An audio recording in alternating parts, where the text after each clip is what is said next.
Chapter 2. We were brought up together, meaning Victor and Elizabeth, that we talked about from the previous chapter. There was not quite a year difference in our ages. I need not say that we were strangers to any species of disunion or dispute.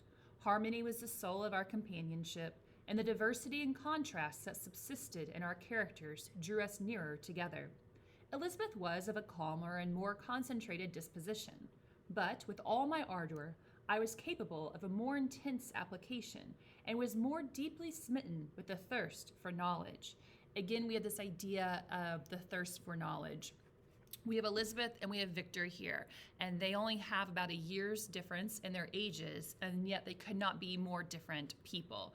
Elizabeth is this lighthearted, loving girl, calm, kind of goes with the flow, whereas Victor is always searching for knowledge. He wants to figure out how things work and how the universe works.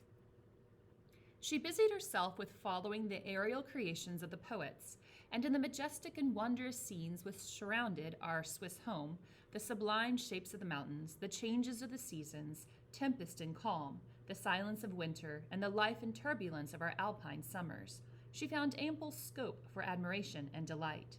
While my companion contemplated with a serious and satisfied spirit the magnificent appearance of things, I delighted in investigating their causes.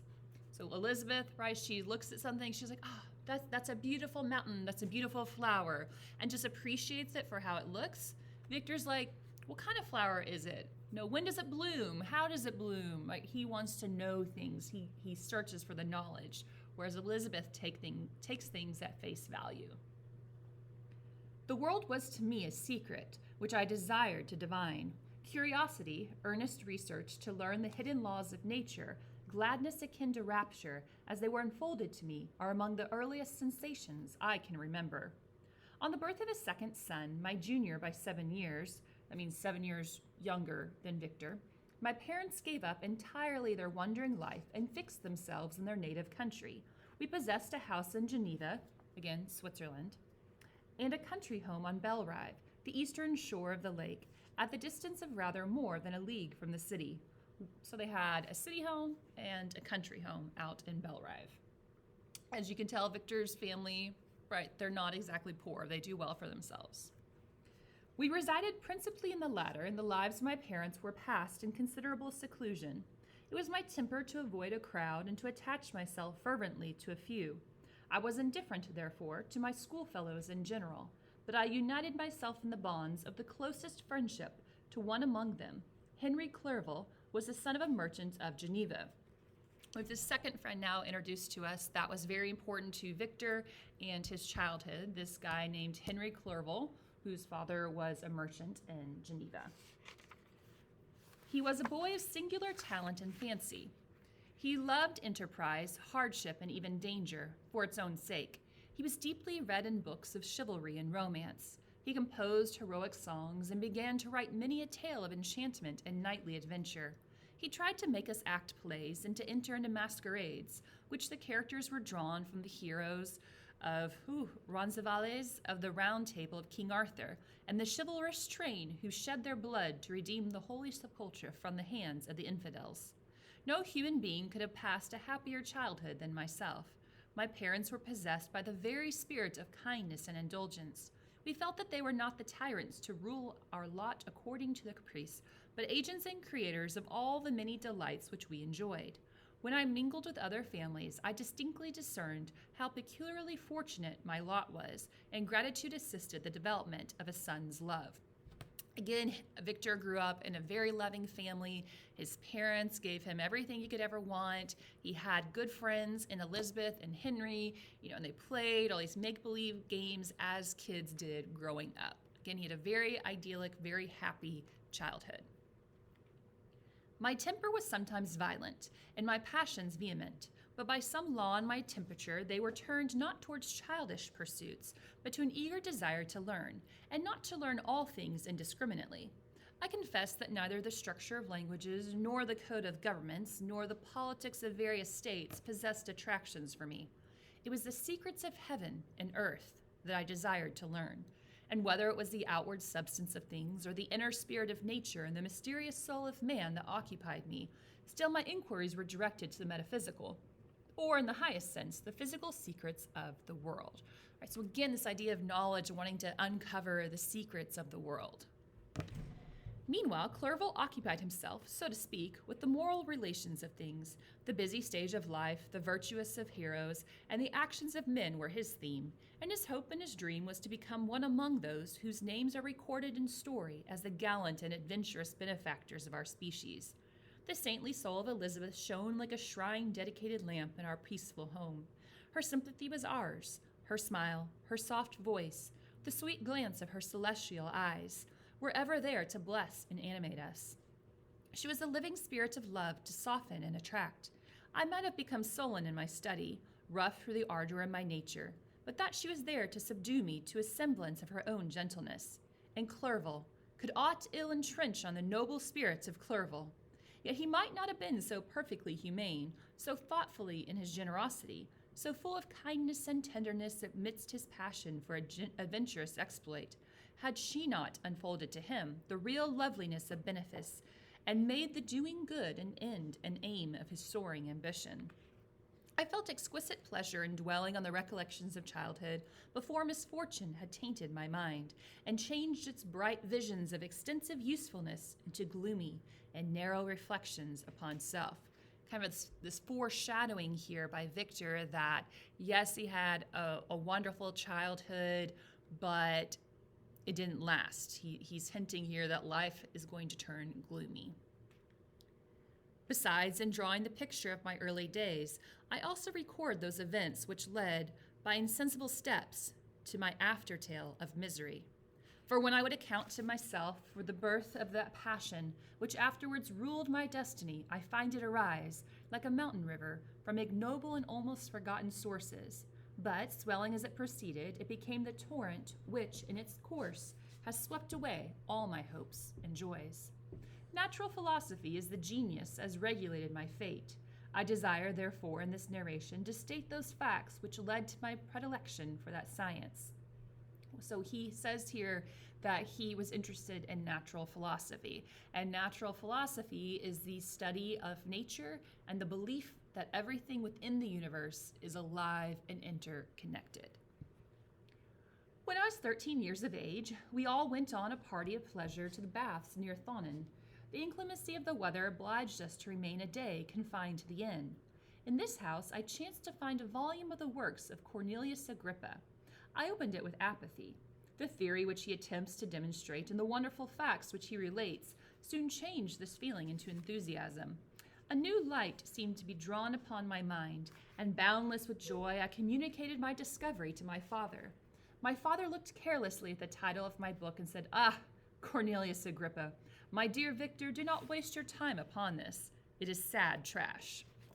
Cornelius Agrippa was a German physician who believed that magic was the gateway to understanding God. So if we think about sciences, and if you're using the word magic in relation to science, it's a more kind of like fanciful path of science. If instead of this remark, my father had taken the pains to explain to me that the principles of Agrippa had been entirely exploded, and that modern system of science had been introduced, which possessed much greater powers than the ancient, because the powers of the latter were chimerical, while those of former were real and practical. Under such circumstances, I should certainly have thrown Agrippa aside, and have contented my imagination, warmed as it was, by returning with greater ardor to my former studies. It is even possible that the train of my thoughts would never have received the fatal impulse that led to my ruin. But the cursory glance my father had taken of my volume by no means assured me that he was acquainted with its contents, and I continued to read with the greatest avidity. Victor here hints that his fascination with Cornelius Agrippa and this idea of magic and science was kind of like the start of his downfall. It led him down this path of science that eventually leads to where he is today, stranded in the Arctic with Robert Walton rescuing him. When I returned home, my first care was to procure the whole works of this author, and afterwards of Paracelsus and Albertus Magnus. I read and studied the wild fancies of these writers with delight. They appeared to me treasures known to few beside myself. I have described myself as always having been imbued with a fervent longing to penetrate the secrets of nature. In spite of the intense labor and wonderful discoveries of modern philosophers, I always came from my studies discontented and unsatisfied. Sir Isaac Newton is said to have avowed that he felt like a child picking up shells beside the great and unexplored ocean of truth. Those of his successors in each branch of natural philosophy with whom I was acquainted appeared, even to my boy's apprehensions, as tyros engaged in the same pursuit. The untaught peasant behind the elements around him and was acquainted with their practical uses. The most learned philosopher knew little more. He had partially unveiled the face of nature, but her immortal lineaments were still a wonder and a mystery. He might dissect, atomatize, and give names, but, not to speak of a final cause, causes in their secondary and tertiary grades were utterly unknown to him. I had gazed upon the fortifications and impediments that seemed to keep human beings from entering the citadel of nature, and rashly and ignorantly I had repined. But here were books, and here were men who had penetrated deeper and knew more. I took their word for all they had averred, and I became their disciple. It may appear strange that such should arise in the 18th century, but while I followed the routine of education in the schools of Geneva, I was, to a great degree, self-taught with regard to my favorite studies. If we think back, another person from this story who was also self-taught was Robert Walton. So again, we see this friendship, these connections between the two of them. They're both pursuing knowledge, they're both self-taught. My father was not scientific, and I was left to struggle with a child's blindness, added to a student's thirst for knowledge. Under the guidance of my new preceptors, I entered with the greatest diligence in the search of the Philosopher's Stone and the elixir of life. So if you have ever watched or read Harry Potter, one of them is titled Harry Potter and their Philosopher's Stone. The Philosopher's Stone was said to turn basic metals into gold. And then the elixir of life, that would be a drink that would cause you to be immortal. But the later soon obtained my undivided attention. Wealth was inferior or object, but what glory would attend the discovery if I could banish disease from the human frame and render man invulnerable to any but a violent death. So yes, these are interesting things to think about. The Philosopher's Stone or the elixir of life that would grant you immortality. But do these things actually exist? Are they a hard science? But this is the scientific branch that Victor became obsessed with. Nor were these my only visions. The raising of ghosts or devils was promised liberally according to my favorite authors, the fulfillment of which I most eagerly sought. And if my incantations were always unsuccessful, I attributed the failure rather to my own inexperience and mistake than to a want of skill or fidelity in my instructors. And thus for a time I was occupied by exploded systems, mingling like an unadept 1,000 contradictory theories, and floundering desperately in a very slough of multifarious knowledge, guided by an ardent imagination and childish reasoning, till an accident again changed the current of my ideas. When I was about 15 years old, we had retired to our house near Belrive when we witnessed a most violent and terrible thunderstorm. It advanced from behind the mountains of Jura, just a mountainous region, and the thunder burst at once with frightful loudness from various quarters of the heavens. I remained while the storm lasted, watching its progress with curiosity and delight. As I stood at the door, on a sudden I beheld a stream of fire issue from an old and beautiful oak, which stood about 20 yards from our house. And so soon as the dazzling light vanished, the oak had disappeared, and nothing remained but a blasted stump. When we visited it the next morning, we found the tree shattered in a singular manner. It was not splintered by the shock, but entirely reduced to the thin ribbons of wood. I never beheld anything so utterly destroyed. Lightning strikes are really crazy if you've ever seen it happen, and Victor experiences one close up of this lightning hitting this tree and completely destroying it. And he sees the power here of nature and of lightning. And if you've ever watched any cartoon versions of Frankenstein or any other kind of version of Frankenstein, you know that he lays, right, the creature out on the table, and they're normally in a tower, and you have like the lightning coming down and striking. Here we have Victor Frankenstein's first experience with the lightning and what lightning can do and the potential that lightning has. Before this, I was not unacquainted with the more obvious laws of electricity.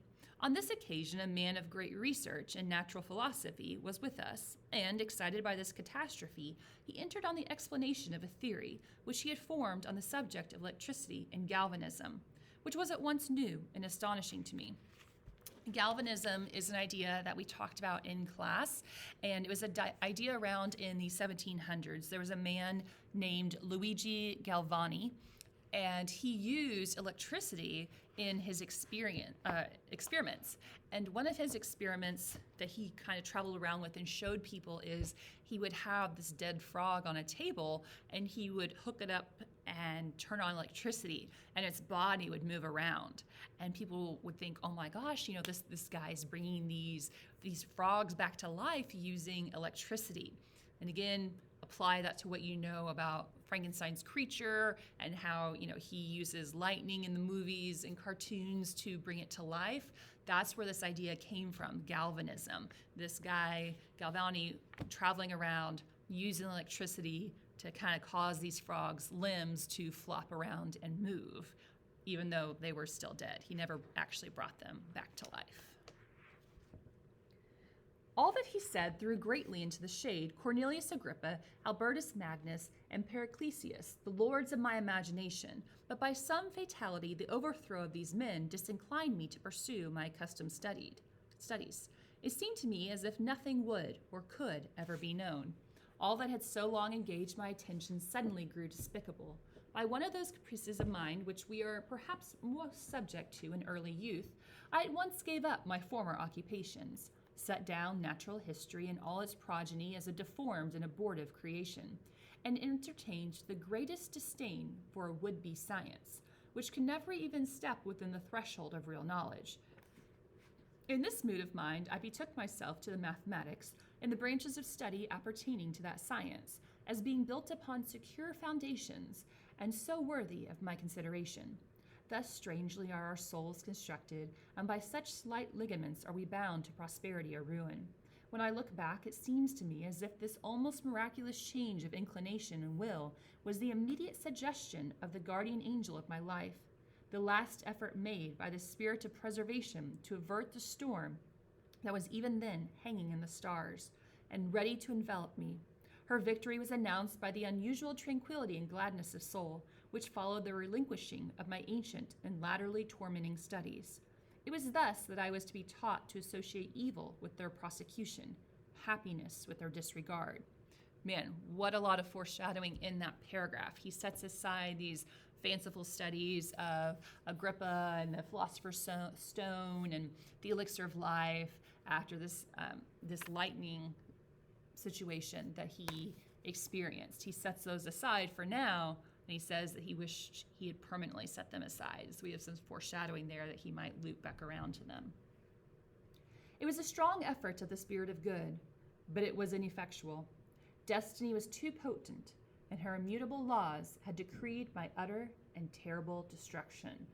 Okay, a lot of foreshadowing here, gloom as to what's to come for Victor Frankenstein.